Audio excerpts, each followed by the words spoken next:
Well, history. We saw history tonight. A fun night at Beaver Stadium. Joe gets his 400th win. What an amazing game. They come back from down 21-0.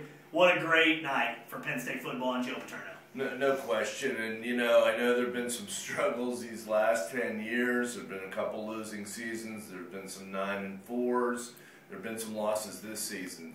But to me, so much of it was worth it to be able to get this done at home in front of just a magical scene with all the flash bulbs going off. And really, this is probably the last milestone. Can they win a Big Ten title? I don't know. Maybe. They played better tonight. Can they win a national title? I doubt it. But I think this was just this record is going to go down in the history books. I think right there with Joe DiMaggio's 56-game win streak. I mean, this record is in the conversation of some of the most amazing records in sports. Will never be done again. We're down on the field to watch this whole celebration. It was just very exciting to see Joe and Sue go to midfield, hug Pat Fitzgerald. Then they had the celebration. Joe looks out at the crowd, and I thought the crowd was tremendous tonight. He looks out and says, "People wondered why I stayed here all this time. Look around, look around.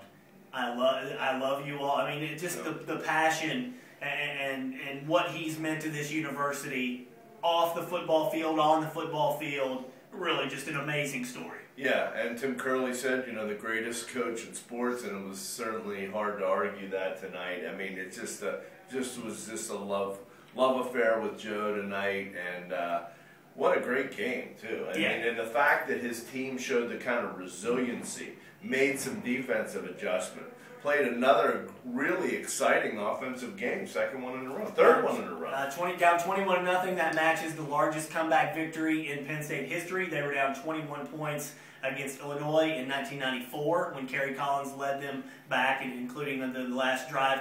This is the largest comeback victory at home. Number 324 against Ohio State in 2001. They were down 27-9. So Joe has a thing for milestone victories and being able to come back. Yeah, and he's done 200, 300, 324, and now this all at home. Yeah, that's great. It's great to see. Yeah, because you imagine if they lost this game, they're not going to win next week.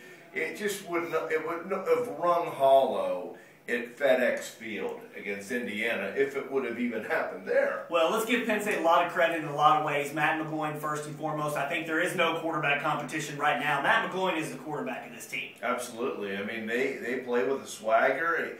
I think part of it, and this is nothing against Bolton, the kid's been here 4 months. They don't even really know him. I mean, how assertive can he really be? You can see they've been kind of flat with him, even though he played okay at Minnesota. Now we're seeing, everybody's letting Minnesota up for 50 points. So, but McGloin has a swagger to him. He's great in the clutch on third down in key situations. Drives the team 90 yards to get them life at the end of the first half. Very impressive. Yeah, I've always said that Bolton is the future of the program, but really, give Matt McGloin a shot. Let's see what he can do. Michigan was no fluke. If there's anyone out there that thinks that Michigan was still a fluke because their defense is so bad, well, that's not the case. This kid has some skills. Let's see what he can do. Let's ride it with the swagger. And I will say this, too. Northwestern came in here prepared, looked good early on, got up 21-0. And then, frankly, and I've been in Pat Fitzgerald's camp as much as anyone, probably more so than most, I thought they were terrible in the second half. Bad decisions.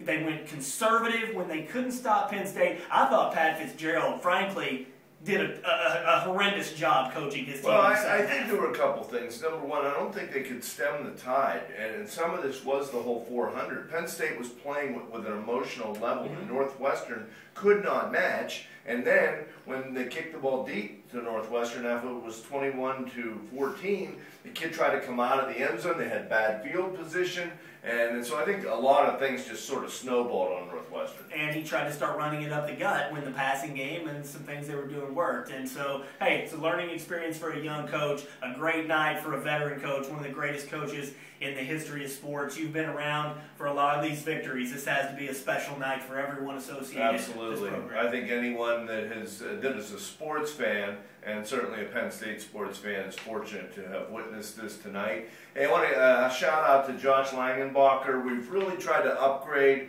our videos both on Tuesday and obviously after the game. Josh was right in the thick of that whole cluster at the end and really did a great job.